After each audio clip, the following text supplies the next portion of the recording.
Hello, how you doing? It's MrDoTheMath here, and today we're going to talk about compound interest. Now, the compound interest is the interest computed upon the principal, as well as the accumulated interest throughout the life of the loan or the investment. Right?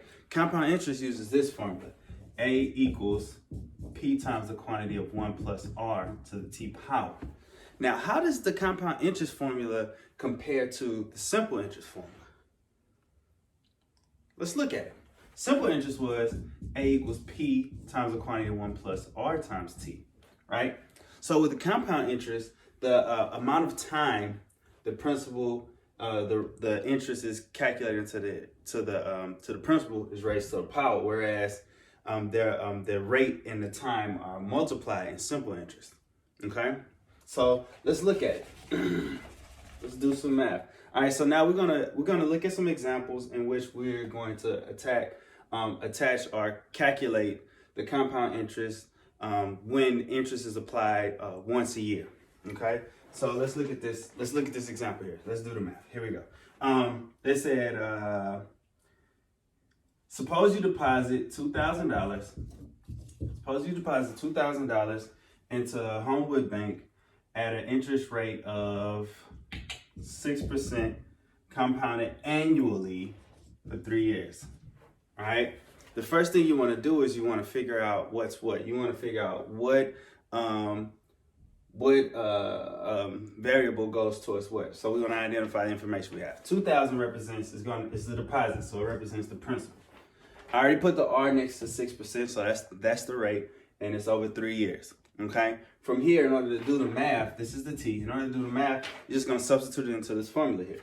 All right. So it's going to be A equals P times the quantity of 1 plus R 0.06, because you have to convert the percent to a decimal, right? Raised to the third power. 3 represents T. Okay. All right. Now, remember, when you're doing these problems now, so we've done, that's the hardest part, right? That's the advanced part. After this, all we're doing is following the order of operations. So order of operations says that I do parentheses first, right? All right, so parentheses first is going to be 1 plus 0.06. So that's going to, so we're going to simplify it to be 0.106. All right. Now, the next thing we're going to do is exponents, right? Many of us might see this 2,000 times the 1.06 and be like, let's multiply this and then raise it to the power.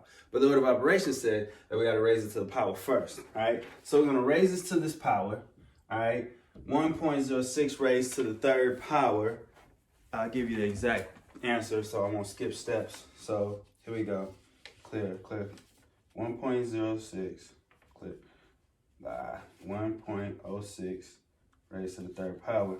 You're going to get 1.19 and some change, right?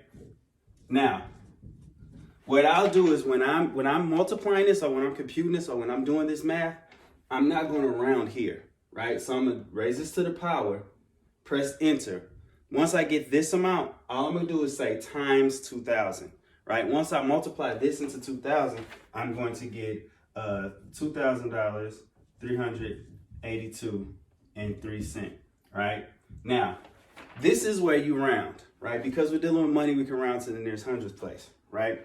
Now, after this, the question is, all right, after 3 years, the amount is worth $2,382, right? Now, with this in mind, how much interest did you have, right? How much interest did you have? Now, well, to figure out the interest, I hate to say it this way, but all you have to do is subtract the principal from the new amount. So it'll be A, 382.03 minus the principal, 2,000. So you're just taking 2,000 away from here to figure out the interest was, after 3 years, $382.03. Okay? Okay. So again, interest equals A minus P. A minus P. All right, let's look at another example. Okay. What if we had deposit of $1,000 deposit of $1,000 into an account with the rate of 4%. So $1,000 with the rate of 4% over 5 years. All right. Again, first thing you want to do is you want to identify what you got here. 1,000 is P, 4 is the R, and 5 is what? It's the time. It's T. All right. From there, you're going to substitute this into this formula again. So it's going to be A equals P times the quantity of 1 plus R, 0.04, because you got to change it to a decimal, raised to the 5th power. Okay? All right. Order of operations. Parentheses first, right? Parentheses. So it'll be 1,000. 1 plus 0.04 would be 1.04 raised to the 5th power. Next, exponents. Can't multiply until you raise to this power. So that's going to give you 1.21 ... some change. Don't round here. Multiply.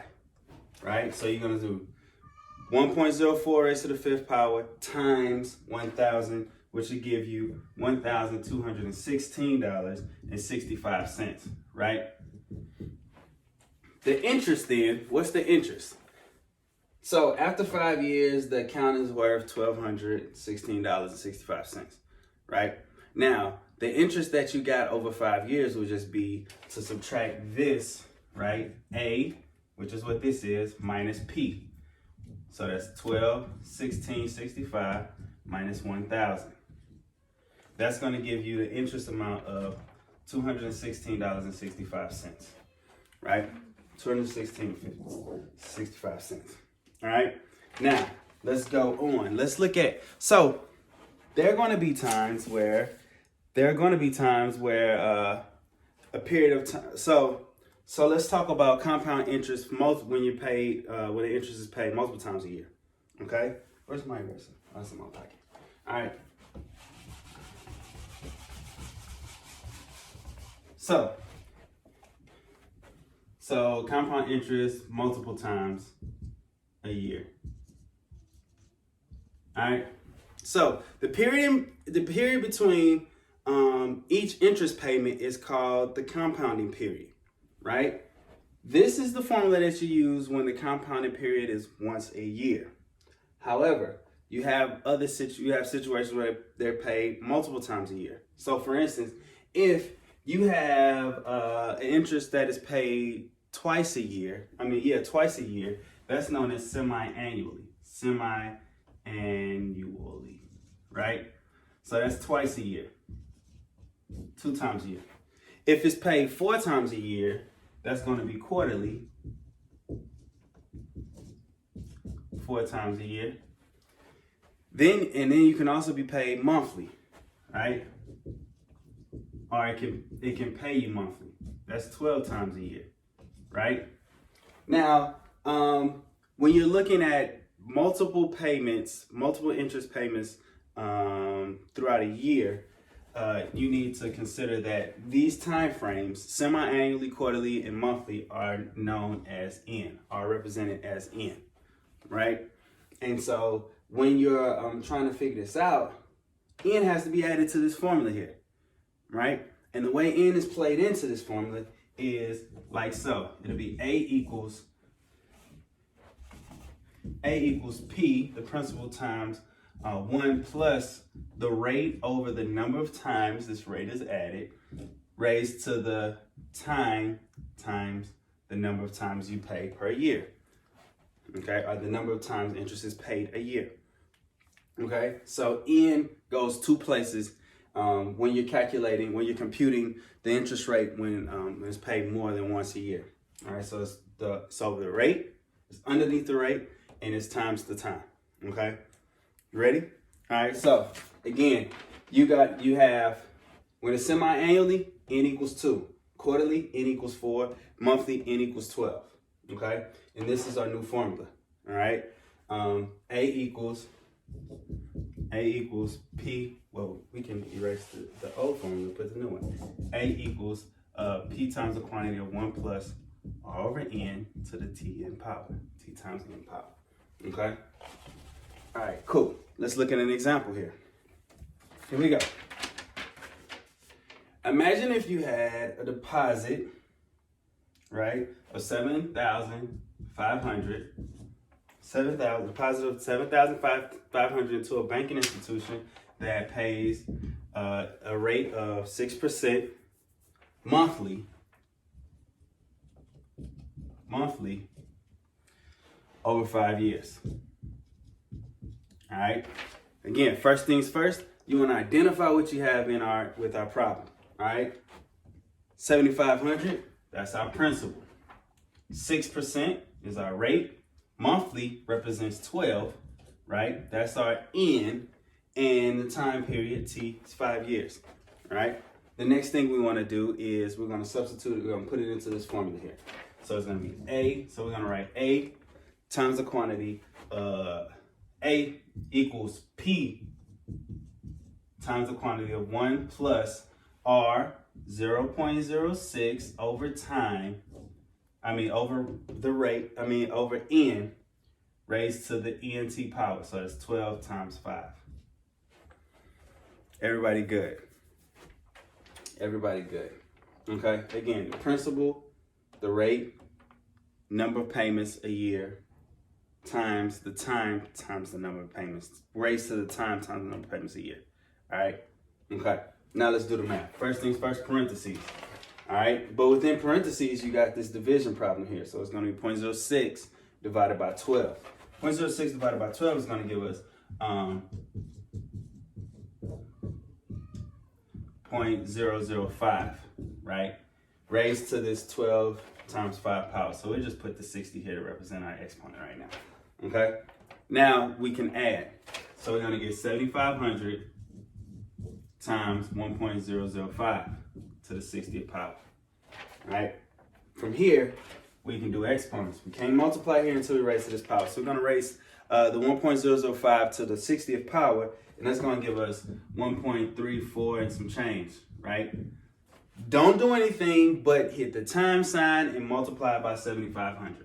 When you multiply it by 7,500, you're going to get 10,116.38. All right, that is your solution.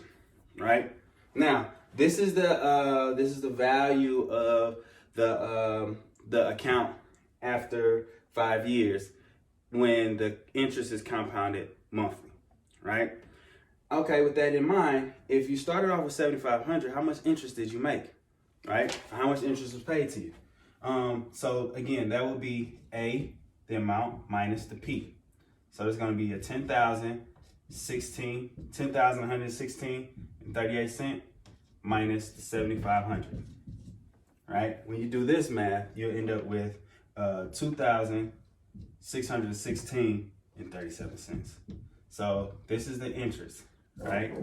And this is your A. Okay? Now, remember, when you're calculating the compound interest, when a payment is made multiple times a year, first things you want to do is identify what N is. Semi-annually, twice, quarterly, 4 times, monthly, 12. Right? Once you do that, you use this formula. Right? You use the formula with the N in it. Right? Once you find a formula with the N in it, you're good. Right? And so from there, you follow your order of operations. After you identify what P, R, N, and T are, substitute it in, follow the order of operations, and then you're good. Okay? I hope this video was beneficial to you. If you have any more questions, comment below. Don't forget to like and subscribe. MrDoTheMath out.